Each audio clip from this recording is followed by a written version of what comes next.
আছি কেন? এক সময় তো আমি ছিলাম না, আবার এক সময় আমি থাকবো না।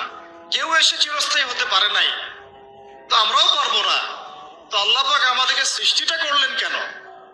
আমার কাছে আমার রব কি চান?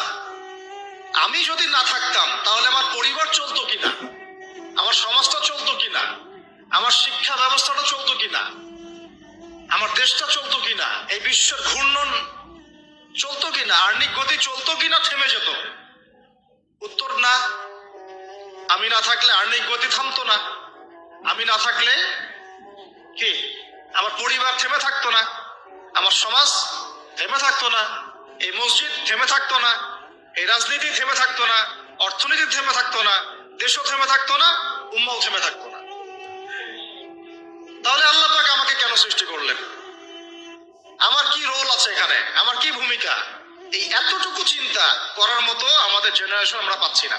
আপনারা ফোন বের করে ছবি তুলতেছেন, ভাবেন এগুলো নিয়ে। আমাকে দিয়ে কি করবেন? আমাদের তো কিচ্ছু করার নাই এই কথাগুলো বলা ছাড়া।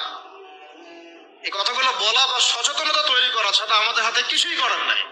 Not at all, absolutely nothing. কিচ্ছু করার নাই। এইসব ফ্যান্টাসি দিয়ে লাভ নাই।